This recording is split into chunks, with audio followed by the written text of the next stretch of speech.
आज के डेट है December 2 और रात के 11 बज रहे हैं। मैं डेट और टाइम इसलिए बता रहा हूँ क्योंकि तुम लोगों को पता होना चाहिए कि ये यूट्यूबर कितना टाइम लगाता है वीडियो एडिट करने में। फाइनली मैंने अटैक ऑन टाइटन की क्रॉनिकल मूवी देख ली और इसके बाद में मेरे को याद आया कि अटैक ऑन टाइटन का सीज़न 4 7 दिसंबर को आ रहा है। जी हाँ, मैं लिटरली भूल गया था अटैक ऑन टाइटन का सीज़न 4 के बारे में।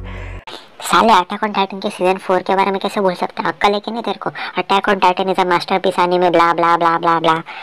Yes I know it's a masterpiece but भूल गया तो भूल गया। और मैं ये वीडियो उसके सीज़न 4 के स्पॉयलर्स, ट्रेटर्स या फिर अटैक ऑन टाइटन में के उसके टाइटन फॉर्म या फिर नो टाइटन या फिर यूमिर या फिर कुछ भी उसके किसी भी बारे में बात नहीं करने वाला हूँ। मैं इसके बारे में बात करने वाला हूँ कि अटैक ऑन टाइटन भले ही उसके सिर्फ 4 सीज़न है और मॉडर्न शोनेन में आता है, लेकिन फिर भी उसको बोकू नो हीरो एकेडमी वगैरह से ऊपर या फिर वन पीस से सीधा कंपेयर क्यों किया जाता है या फिर उसको बाकी सब मेन स्ट्रीम एनिमी से वो अलग क्यों है, इसके बारे में बात करेंगे। So without wasting any further time let's start the video.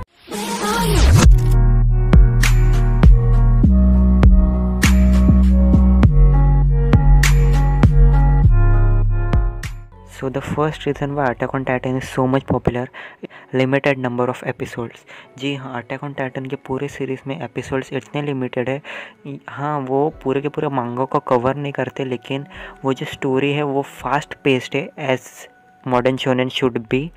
लेकिन उसके पहले ही 10 एपिसोड में इतना सब कुछ हो जाता है कि भाई साहब लोग कैचअप तो कर पाते, लेकिन वो स्टोरी साथ में इतनी ज़्यादा इंटरेस्टिंग भी हो जाती है, यानी कि heads off to the Wit Studio यार। और उसके तीनों सीज़न को मिला के भी सिर्फ 59 एपिसोड्स होते एंड इवन इन मंगा देयर आर ओनली 134 चैप्टर्स, यानी कि इन शॉर्ट द सीरीज़ खुद में एक छोटी सी सीरीज़ है।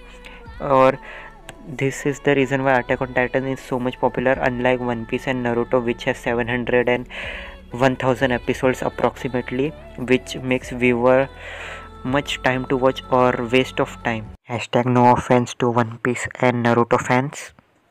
Now the second reason is, जैसे कि मैंने फर्स्ट पॉइंट में बोला, there are limited number of episodes. The second reason is related to it. There are almost no fillers and no fan service. जी हाँ, फैन सर्विस इसलिए होते ताकि वो फैंस को इम्प्रेस कर सके और फैंस आ सके, but the real thing is that fans hate such fan service and Attack on Titan does the great job in that. They absolutely have no fan service at all। यानी कि हाँ, उनका एक special series है attack on Titan junior, वो एक spin off series है, वो उन लोग ने बराबर लिखा है, यानी कि एक डिफरेंट सीरीज़ बना दी है। वो लोग ने एपिसोड के बीच में नहीं डाला है, जैसे कि अभी नारुतो के कौन से भी से लास्ट के जो वॉर सागा है उसके बीच में वो लोग ने ककाशी का मास्क ये किया, यानी कि उसकी ज़रूरत उस टाइम पे नहीं थी। वो आप अलग ओवी में डाल सकते थे वगैरह, लेकिन नहीं, उन लोग ने बीच में डाला और हमारा सस्पेंस गले तक आ चुका था, तभी इन लोग ने मार दिया। आपको पता है ना, एक एक हफ्ता रुकना पड़ता है एक एक एपिसोड के लिए, और बाद में ऐसा अगर एपिसोड है फिलर वाला तो भाई साहब बहुत दर्द होता है। One Piece fans knows that pain and Attack on Titan does a great job in that. Now the third reason is it is an anime which is popular among the non-weebs too. Yes, Attack on Titan is so popular that even non-anime fans have heard its name, provided someone suggested them.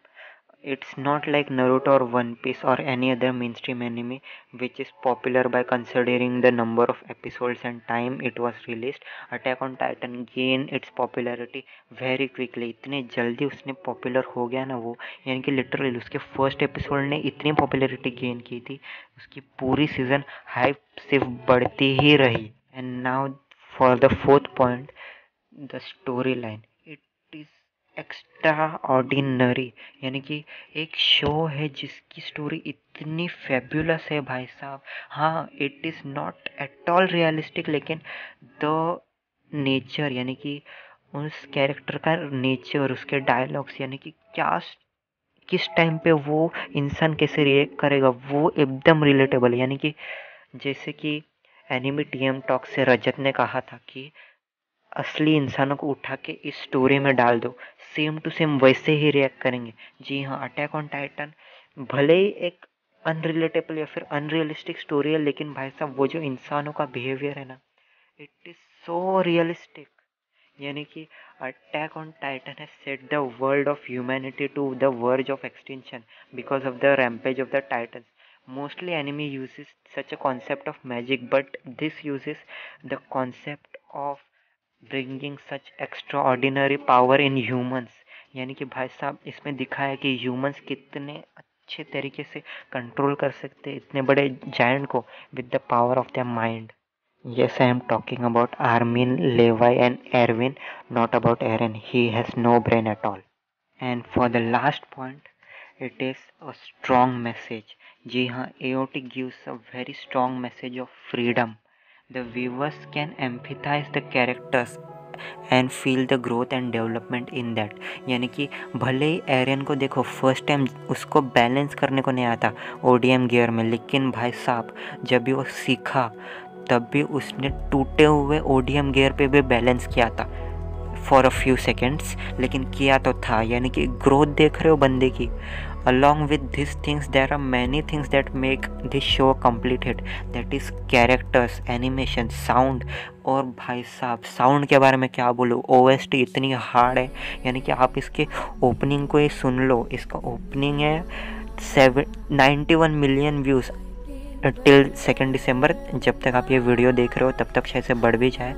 और भाई साहब thanks to Hajime Isayama, that is the director of this show, and Wit studio until season 3। यानी कि अब तो 4th season में माप्पा आ रहा है, पता नहीं वो कैसा जॉब करेगा, but I have high hopes from MAPPA, so please don't let it down. And now after the Chronicle movie, I am eager for 4th season, man. The 4th season is going to come out on 7 December. Be ready. And Mappa, I have high hopes from you. I repeat, I have high hopes from you. Please don't let it down. And Wit Studio, thank you for last 7 years. And last season के end में अपने protagonist ने massacre announce कर दिया है, तो इसायामा अभी क्या कर सकता है।